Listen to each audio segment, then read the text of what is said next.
1989 की मुंबई, मतलब एक ऐसा शहर जिसे हम कहते हैं कि ये कभी नहीं सोता, है ना? लेकिन उस साल कुछ ऐसा हुआ कि ये शहर सच में रातों को जागने लगा था। बिल्कुल। और वो जागना किसी काम के लिए या नाइट शिफ्ट के लिए नहीं था, वो खौफ के मारे था। हाँ, एक ऐसा खौफ जिसने पूरी महानगरी को हिला दिया था। और सबसे अजीब बात यह है कि ये कोई ऐसा कातिल नहीं था जो कोई हाईटेक हथियार, बंदूक या कोई बहुत धारदार चाकू लेकर घूम रहा हो। वो बस सड़क पर पड़ा एक आम सा भारी पत्थर इस्तेमाल कर रहा था। सही कहा, सिर्फ एक पत्थर, और इसी से उसने पूरे शहर के मनोविज्ञान को, मतलब उनकी पूरी साइकोलॉजी को झकझोर कर रख दिया था। तो आज के इस डीप डाइव में हम the stone man shadows over Mumbai के उसी खौफनाक अध्याय का गहन विश्लेषण करेंगे। हम ये समझने की कोशिश करेंगे कि कैसे दिन की भागदौड़ के बाद रात का सन्नाटा सुकून नहीं बल्कि एक मौत का पैगाम लेकर आ रहा था। और वो भी खासकर उन लोगों के लिए जिनकी छत सिर्फ खुला आसमान था और बिस्तर कंक्रीट के फुटपाथ। एग्जैक्टली। तो चलिए इसके हर पहलू को खोलकर समझते हैं, लेकिन सबसे पहले मुझे लगता है उस दौर की मुंबई को समझना बहुत जरूरी है। मतलब 1989 का माहौल कैसा था? उस दौर की सामाजिक संरचना को समझना यहाँ सच में बहुत अहम है। देखिए, 1989 के आसपास मुंबई एक बहुत बड़े बदलाव से गुजर रही थी। शहर की जो पुरानी मिलें थी वो बंद हो रही थी। मिल मजदूरों की हड़तालें और वो सब चल रहा था उस वक्त। बिल्कुल। और इसके साथ ही रोजगार की तलाश में हजारों लोग हर दिन शहर आ रहे थे। पलायन बहुत तेजी से बढ़ रहा था। तो हुआ ये कि इनमें से एक बहुत बड़ा तबका ऐसा था जिसके पास रहने को घर नहीं था। तो मतलब वो लोग सीधे फुटपाथ पर ही रहने लगे? हाँ, फुटपाथ ही उनका आसरा था। और यहीं से इस पूरे घटनाक्रम की सबसे डरावनी सच्चाई सामने आती है। जो लोग इस कातिल का शिकार बने वो समाज के उस हिस्से से थे जो सबसे ज्यादा असुरक्षित था। मतलब कातिल ने जानबूझकर ऐसा लक्ष्य चुना जिसके लिए कोई तुरंत आवाज उठाने वाला नहीं था, है ना? कोई रसूखदार इंसान नहीं, कोई वीआईपी नहीं। एकदम सही। उसने सबसे कमजोर कड़ी को निशाना बनाया। और यहीं से पूरी कहानी का पहला पन्ना खुलता है। सोर्स मटेरियल के हिसाब से एक सुबह फुटपाथ पर सोने वाले एक आदमी की लाश मिलती है। उसका सिर किसी भारी पत्थर से बुरी तरह कुचला हुआ था। मतलब एक इतनी वीभत्स हत्या हुई है। लेकिन शुरुआत में पुलिस का रवैया ऐसा था जैसे ये कोई सामान्य घटना हो। उन्होंने इसे एक आम कत्ल मानकर फाइल लगभग बंद ही कर दी थी। हाँ, जो शुरुआती अनदेखी तो बिल्कुल हुई थी। लेकिन मुझे एक बात सच में समझ नहीं आ रही है। एक कुचला हुआ सिर और इतनी ज्यादा बर्बरता, इसे कोई सामान्य कैसे मान सकता है? मतलब क्या ये सीधे तौर पर इस बात का सबूत नहीं है कि हमारी व्यवस्था के लिए सड़क पर सोने वाले एक गरीब की जान की कोई कीमत ही नहीं थी? देखो, अगर हम इसे बड़े परिप्रेक्ष्य में देखें तो व्यवस्था की इस अनदेखी को सिर्फ संवेदनहीनता या केयरलेसनेस कहकर खारिज करना थोड़ा सतही विश्लेषण होगा। हमें इसके पीछे के मैकेनिज्म को समझना होगा। मैकेनिज्म? मतलब पुलिस काम कैसे कर रही थी उस वक्त? हाँ, उस दौर की पुलिसिंग को ना एक बेसिक स्पैम फिल्टर की तरह देखिए। अच्छा, स्पैम फिल्टर की तरह कैसे? जैसे आपके ईमेल में स्पैम फिल्टर होता है ना जी। मुंबई जैसे विशाल शहर में हर दिन अनगिनत अपराध होते थे। शराब पीकर होने वाले झगड़े, आपसी रंजिश, छोटे गैंग्स की झड़पें। तो पुलिस के पास जो डेटा आ रहा था उसमें फुटपाथ पर हुई ये एक हत्या उसी रेगुलर नॉइज का हिस्सा लग रही थी। एग्जैक्टली, वो उसी स्पैम का हिस्सा लग रही थी। एक स्पैम फिल्टर अक्सर किसी खतरनाक वायरस वाले ईमेल को भी नजरअंदाज कर देता है, क्योंकि बाहर से वो किसी आम जंक ईमेल जैसा ही दिखता है। ओह, समझी। तो पुलिस शुरू में कोई पैटर्न पहचानने की स्थिति में ही नहीं थी, क्योंकि उनका सिस्टम पहले से ही ओवरलोडेड था। बिल्कुल, उनका सिस्टम ओवरलोडेड था और उन्हें लगा कि ये कोई दो शराबियों का आपसी झगड़ा होगा जिसमें एक ने दूसरे को पत्थर मार दिया। मैं आपकी बात समझ रही हूँ, लेकिन ये ओवरलोड वाली दलील तो एक तरह से जिम्मेदारी से बचने का रास्ता लगती है ना? कैसे? मतलब अगर कोई व्यक्ति समाज के हाशिए पर है तो क्या उसके मामले में पुलिस का ये स्पैम फिल्टर और भी ज्यादा ढीला हो जाता है? आप भी सोचिए, जब किसी अमीर इलाके में मालाबार हिल या कहीं भी कोई छोटी सी भी घटना होती है तो पूरी फोर्स सक्रिय हो जाती है। वो तो है। और यहाँ तो एक इंसान का सिर कुचल दिया गया था बीच सड़क पर। क्या ये एक स्ट्रक्चरल या क्लास बायस यानी वर्गीय भेदभाव का सीधा उदाहरण नहीं है? मैं आपकी इस बात से बिल्कुल इनकार नहीं करूंगा। वर्गीय भेदभाव की बात सच है और वो उस स्पैम फिल्टर का ही, प्रोग्रामिंग का ही हिस्सा है। सिस्टम डिजाइन ही वैसा है। व्यवस्था स्वाभाविक रूप से उन चीजों पर जल्दी प्रतिक्रिया देती है जहां से उस पर दबाव आता है। और फुटपाथ पर सोने वाले एक अनाम व्यक्ति के पीछे कौन सा रसूखदार परिवार खड़ा होने वाला था? ना कोई मीडिया का कैमरा था, ना कोई बड़ा वकील। सही कहा। लेकिन यहाँ एक और तकनीकी चूक हुई थी जो पुलिस के काम करने के पारंपरिक तरीके से जुड़ी है। देखिए, हत्या के मामलों में पुलिस हमेशा मोटिव तलाशती है। मतलब हत्या का मकसद, जैसे कि पैसा, प्यार या दुश्मनी। बिल्कुल। और इस पहली हत्या में ऐसा कोई पारंपरिक मकसद नहीं दिख रहा था। न पैसे लुटे गए थे, ना कोई पुरानी दुश्मनी सामने आ रही थी। और जब कोई मकसद नहीं दिखता तो पुलिस की जांच एक तरह से अंधेरी गली में भटक जाती है। और इसी भटकाव ने, इसी देरी ने उस कातिल को वो समय दे दिया जिसकी उसे शायद जरूरत थी। क्योंकि सोर्स बताता है कि जब पहली हत्या के बाद कोई खास हलचल नहीं हुई तो कुछ ही दिनों बाद बिल्कुल उसी तरीके से एक और लाश मिली। हाँ, और फिर एक और। तब जाकर फाइनली पुलिस के सिस्टम में खतरे की घंटी बजी। लेकिन तब तक बहुत देर हो चुकी थी, है ना? देर तो हो चुकी थी, क्योंकि तब तक कातिल का एक फिक्स तरीका, जिसे हम क्रिमिनोलॉजी में मॉडस ऑपरेंडी कहते हैं, वो पूरी तरह से सामने आ चुका था। तो अब इस पे बात करते हैं, क्योंकि ये इस डीप डाइव का सबसे परेशान करने वाला हिस्सा है। उसका मॉडस ऑपरेंडी। वो सिर्फ उन लोगों को निशाना बनाता था जो रात में अकेले सोते थे और एक भारी पत्थर से उनके सिर पर वार करता था। चीख सुने गायब हो जाता है। ये कैसे मुमकिन है? मतलब कोई तो चीखेगा, कोई तो छटपटाएगा ना? यह जो बात सबसे हैरान करने वाली है वो इसके पीछे की भौतिकी यानी फिजिक्स और मनोविज्ञान है। दोनों ही बेहद सर्द और सधे हुए हैं। अच्छा, कैसे? देखिए, 30 किलो का पत्थर कोई ऐसा आम हथियार नहीं है जिसे कोई भी आसानी से इस्तेमाल कर ले। इसके लिए अच्छी खासी शारीरिक ताकत चाहिए। लेकिन ताकत से भी ज्यादा अहम था एलिमेंट ऑफ सरप्राइज और गुरुत्वाकर्षण यानी ग्रेविटी का इस्तेमाल। ग्रेविटी मतलब वो पत्थर को ऊपर से छोड़ता था। सीधे खोपड़ी पर गिराया जाए तो पीड़ित को संभालने या दर्द महसूस करने का समय ही नहीं मिलता। ओहो, मतलब दिमाग रजिस्टर ही नहीं कर पाता कि क्या हुआ है। बिल्कुल। मस्तिष्क और वोकल कॉर्ड्स, मतलब जो हमारा स्वर यंत्र होता है जहाँ से आवाज निकलती है, उनके बीच का संपर्क एक ही झटके में टूट जाता था। तो मतलब चीखने या बचाव करने का कोई मौका ही नहीं, सब कुछ एक सेकंड के अंदर खत्म हो जाता था। सटीक तौर पर यही होता था। चीख ना निकलने का जो वैज्ञानिक कारण है वो यही है कि वोकल कॉर्ड्स तक हवा पहुंचने और आवाज बनने से पहले ही दिमाग काम करना बंद कर देता है। अरे बाप रे। और यही सन्नाटा इस कातिल का सबसे बड़ा और सबसे घातक हथियार था। कोई संघर्ष नहीं होता था, कोई शोर नहीं। आसपास सो रहे लोग करवट बदलते रहते हैं और उन्हें भनक भी नहीं लगती कि उनके बगल में एक निर्मम हत्या हो चुकी है। सुनने वालों के लिए ये इमेजिन करना भी बहुत खौफनाक है कि आपके बिल्कुल बगल में कोई मारा गया और आपको पता तक नहीं चला। मनोविज्ञान के नजरिए से अगर हम देखें तो ये तरीका उस कातिल की पूर्ण नियंत्रण यानी टोटल कंट्रोल की चाहत को दर्शाता है। वो एक ऐसा शिकारी था जो अपने शिकार को जवाब देने का या लड़ने का कोई मौका ही नहीं देना चाहता था। लेकिन यहाँ एक पेच है। मतलब अगर हम आम तौर पर सीरियल किलर्स की बात करें तो वो एक खास तरह के हथियार का चुनाव करते हैं ना।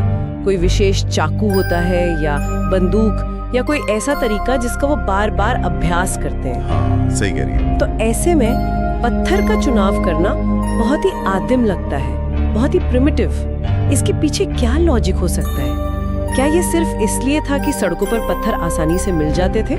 आसानी से उपलब्ध होना तो एक कारण है ही, लेकिन इससे बड़ा कारण है फोरेंसिक साइंस से बचना। ओह, फोरेंसिक्स। हाँ, 1989 के भारत में डीएनए टेस्टिंग जैसी चीजें तो आम नहीं थी। उस वक्त फिंगरप्रिंट्स ही जांच का सबसे मुख्य आधार होते थे। अब आप खुद सोचिए, एक खुरदरे, धूल मिट्टी और खून से सने हुए भारी पत्थर पर फिंगरप्रिंट्स खोजना। वो तो फोरेंसिक वालों के लिए किसी बुरे सपने जैसा होगा। उस पे फिंगरप्रिंट्स कैसे ही टिकेंगे? एग्जैक्टली। और दूसरी बात, कातिल को कोई हथियार खरीदने, उसे अपने घर में छिपाने या क्राइम सीन तक अपने साथ ले जाने की कोई जरूरत ही नहीं थी। हाँ, मतलब पकड़े जाने का रिस्क बहुत कम हो गया। वो बिल्कुल खाली हाथ आता था। घटनास्थल के आसपास से ही कोई भारी पत्थर, जैसे कोई पेवर ब्लॉक या कंस्ट्रक्शन का पत्थर उठाता था, अपना काम करता था और उस पत्थर को वहीं छोड़कर वापस अंधेरे में खाली हाथ गुम हो जाता था। तो वो पीछे कोई ट्रेस एविडेंस या सुराग छोड़ ही नहीं रहा था? बिल्कुल नहीं। और इसीलिए उसे पकड़ना लगभग नामुमकिन होता जा रहा था। एक ऐसा कातिल जो हवा की तरह आता है और तबाही मचाकर गायब हो जाता है। और इसी खामोशी ने धीरे धीरे पूरे शहर में एक गगनभेदी शोर और दहशत पैदा कर दी थी। दहशत तो बहुत भयानक थी। और इस अज्ञात डर को एक चेहरा, एक पहचान दी उस वक्त के मीडिया ने। मीडिया कवरेज ने उसे एक नाम दे दिया, स्टोन मैन। मतलब अब वो सिर्फ एक कातिल नहीं था, वो एक किंवदंती बन चुका था, एक मॉन्स्टर। मुझे तो लगता है कि शायद इस नाम ने ही पुलिस का काम और भी ज्यादा मुश्किल कर दिया होगा। आप बिल्कुल सही सोच रही हैं। समाजशास्त्र में यानी सोशियोलॉजी में इस चीज को मास हिस्टीरिया का निर्माण कहते हैं। मास हिस्टीरिया मतलब जब पूरी भीड़ एक साथ पैनिक करने लगे। हाँ, जब किसी अज्ञात और अनजाने खतरे को एक ऐसा कैची नाम मिल जाता है ना, तो वो लोगों के अवचेतन मन में एक मूर्त रूप ले लेता है, एक टैंजिबल शेप बन जाता है। स्टोन मैन, ये नाम सुनते ही दिमाग में कैसी छवि बनती है, एक ठंडे पत्थर दिल वाले और अजय राक्षस की। इसका सीधा असर ये हुआ कि शहर के लोगों का व्यवहार पूरी तरह से बदल गया। जो लोग रात में बाहर निकलते थे वो घरों में कैद होने लगे होंगे। बिल्कुल, मोहल्लों में लोगों ने खुद के पहरेदार बिठाने शुरू कर दिए थे। आम लोग रातों को जागकर डंडे लेकर पहरा दे रहे थे। शहर का पूरा माहौल एक खौफ के साए में था। लेकिन जिन बेचारों के पास घर नहीं था, उनका क्या? वही तो, उनके लिए तो कोई दरवाजे नहीं थे जिन पर ताला लगाया जा सके। वो तो खुले आसमान के नीचे उसी स्टोन मैन के रहमो करम पर थे। और जब ये सब हो रहा था तो इस भारी दबाव के बीच आखिरकार पुलिस की प्रतिक्रिया भी सामने आई। रातों रात शहर की पुलिसिंग बदल गई। बहुत बड़े स्तर पे बदलाव हुए थे। हाँ, सोर्स में बताया गया है कि पेट्रोलिंग इतनी बढ़ा दी गई थी कि मानो पूरे मुंबई शहर को एक पुलिस छावनी में तब्दील कर दिया गया हो। सैकड़ों संदिग्धों को हिरासत में लिया गया, रात भर गश्त होने लगी। लेकिन यहाँ एक बहुत बड़ा विरोधाभास खड़ा होता है। कैसा विरोधाभास? मतलब एक तरफ पुलिस की पूरी फौज है, सायरन बजाती गाड़ियां हैं, चप्पे चप्पे पर पूछताछ हो रही है, और दूसरी तरफ एक ऐसा आदमी है जिसके पास ना कोई आधुनिक हथियार है, ना भागने के लिए कोई हाईटेक मोटरसाइकिल या गाड़ी है। वो बस पैदल आता है, एक पत्थर उठाता है, हत्या करता है, और इतनी भारी सुरक्षा व्यवस्था के बीच से आराम से फिसल जाता है। ये बात किसी भी लॉजिक पर खरी नहीं उतरती। मतलब ये कैसे हो सकता है? ये एक बहुत ही महत्वपूर्ण सवाल खड़ा करता है। देखने में ये विरोधाभासी जरूर लगता है कि इतनी पुलिस के बावजूद वो कैसे बच रहा है, लेकिन इसके लिए हमें उस वक्त की पुलिसिंग के जमीनी यथार्थ को समझना होगा। अच्छा, क्या कमी थी पुलिस की अप्रोच में? देखिए, मुंबई कोई एक सीधा सपाट मैदान तो है नहीं। ये एक ऐसी भूल भुलैया है जो संकरी गलियों, पुरानी झुग्गियों और ऐसे अंधेरे कोनों से भरी पड़ी है जहां शायद दिन में भी रोशनी ना पहुंचे। हाँ, मुंबई की भौगोलिक स्थिति बहुत कॉम्प्लेक्स है। और दूसरी बात, 1989 में न तो हर गली में सीसीटीवी कैमरे लगे थे और न ही पुलिस के पास कोई एडवांस्ड कम्युनिकेशन नेटवर्क था जो आज होता है। तो ऐसे में पुलिस की गश्त का एक फिक्स पैटर्न बन जाता है। फिक्स पैटर्न मतलब उनका रूट तय होता था। हाँ, मान लीजिए एक पुलिस की जीप रात के 2 बजे किसी एक खास सड़क से गुजरती है, तो अगली बार वो जीप घूम फिरकर उसी सड़क पर शायद 2:30 या 3 बजे ही वापस आएगी। ओह, मतलब कातिल के पास पूरा आधा घंटा या उससे भी ज्यादा का एक गैप था। एग्जैक्टली, और उसे तो अपना काम करने में सिर्फ कम सेकंड लगते थे। अरे हाँ, पत्थर उठाया, मारा और काम खत्म। यही सबसे बड़ा फैक्टर है। कातिल को पुलिस के इस पैटर्न को समझने के लिए किसी जेम्स बॉन्ड जैसी खास ट्रेनिंग की जरूरत नहीं थी। वो बस किसी अंधेरे कोने में छिपकर पुलिस की सायरन बजाती गाड़ी के गुजरने का इंतजार करता होगा। गाड़ी गई, उसने मौका देखा। हाँ, गाड़ी गई, उसने पत्थर उठाया, फायर किया, और अगली गाड़ी के आने से बहुत पहले ही वो वापस उन अंधेरी संकरी गलियों में गायब हो गया जहां पुलिस की गाड़ियां जा ही नहीं सकती थी। तो बेसिकली जो इतनी भारी पुलिस पेट्रोलिंग हो रही थी वो सिर्फ दिखावा थी। हाँ, इसे इल्यूजन ऑफ सिक्योरिटी कह सकते हैं, यानी सुरक्षा का भ्रम। पुलिस गश्त जरूर कर रही थी, उन्हें लग रहा था कि वो शहर को सुरक्षित कर रहे हैं, लेकिन असल में वो एक ऐसे साये का पीछा कर रहे थे जो उनके सिस्टम की हर कमजोरी को बहुत अच्छे से जानता था। और जब कोई पुलिस फोर्स एक साये को पकड़ने में बार बार नाकाम होती है ना, तो जन्म होता है थियरीज का, अफवाहों का, और ये केस भी इससे अछूता नहीं रहा। सोर्स के हिसाब से जैसे जैसे हत्याओं का सिलसिला बढ़ा, कई तरह की बातें सामने आने लगी। हाँ, बहुत सी थियरीज बन रही थी उस वक्त। सबसे बड़ी पहेली तो यही थी कि क्या ये किसी एक अकेले इंसान का काम था या इसके पीछे कई लोग शामिल थे। एक बड़ा तबका ऐसा था जो ये मानता था कि ये एक अकेला सीरियल किलर है, मतलब एक ऐसा इंसान जिसका दिमाग पूरी तरह से विकृत हो चुका है और जो सिर्फ खून करने के मजे के लिए खून कर रहा है। ये अकेले सीरियल किलर वाली थियरी दरअसल अपराध विज्ञान यानी क्रिमिनोलॉजी के बुनियादी सिद्धांतों पर आधारित है। वो कैसे? देखिए, सीरियल किलर्स का अक्सर एक सिग्नेचर होता है। सिग्नेचर मतलब उनका कॉलिंग कार्ड? हाँ, काम करने का एक खास तरीका जो उन्हें एक मनोवैज्ञानिक संतुष्टि देता है। और अगर हम ध्यान दें तो इन सभी हत्याओं में वो सिग्नेचर मौजूद था। रात का समय, हाँ। अकेला सोता हुआ शिकार और सर पर भारी पत्थर का वार। ये जो एक रूपता है, ये जो पैटर्न है, इस बात का बहुत मजबूत संकेत देता है कि इसके पीछे एक ही मास्टरमाइंड था जिसकी मानसिकता शिकार करने की बन चुकी थी। लेकिन मुझे इस अकेला कातिल वाली थ्योरी में कुछ खामियां नजर आती हैं। अच्छा, क्या खामियां? छोटे छोटे समूह बना लिए हैं जो रात भर डंडे लेकर जाग रहे हैं। ऐसे में एक अकेले आदमी का बार बार सबको चकमा देना कुछ ज्यादा ही फिल्मी नहीं लगता? तो आपका क्या मानना है? मुझे लगता है कि क्या ये संभव नहीं कि स्टोनमैन का नाम इतना बड़ा बन गया था कि एक कॉपीकैट ट्रेंड बन गया हो? Copycat killings. हाँ, मतलब पुलिस और आम जनता दोनों को बेवकूफ बनाने के लिए कुछ अन्य अपराधियों ने अपनी निजी दुश्मनी निकालने का ये तरीका अपना लिया हो। अगर मुझे किसी को रास्ते से हटाना है तो मैं बंदूक क्यों चलाऊं? मैं बस रात में एक पत्थर से उसका सिर कुचल दूंगी और अगले दिन पूरा शहर चिल्लाएगा कि ओह, स्टोनमैन आ गया। ये एक बेहद तार्किक और लॉजिकल सवाल है और आपराधिक इतिहास में कॉपीकैट क्राइम्स की एक बहुत लंबी सूची मौजूद है ना? बिल्कुल। जब किसी एक अपराधी का तरीका मीडिया के जरिए बहुत ज्यादा प्रचारित हो जाता है तो दूसरे अपराधी उसी तरीके का इस्तेमाल अपने बचाव की ढाल के रूप में करने लगते हैं। और ये जो कई कातिलों वाली थियरी है, ये पुलिस की नाकामी को भी एक तार्किक जामा पहनाती है। पुलिस की नाकामी को कैसे? आप खुद सोचिए, अगर शहर के अलग अलग हिस्सों में अलग अलग रातों को अलग अलग लोग हत्याएं कर रहे हों, तो पुलिस किसी एक व्यक्ति का प्रोफाइल या कोई ज्योग्राफिकल पैटर्न तैयार कर ही नहीं सकती। ओहो, मतलब पुलिस को लगेगा कि वो एक आदमी को ढूंढ रहे हैं पर असल में वो अलग अलग लोग हैं। एग्जैक्टली। जांच के जो डेटा है उसमें इतना ज्यादा नॉइज या कंफ्यूजन पैदा हो जाएगा कि असली सिग्नल को पकड़ना पुलिस के लिए असंभव हो जाएगा। और इसी के साथ एक और थ्योरी जो सोर्स में मिलती है वो ये थी कि शायद ये कोई संगठित गिरोह था।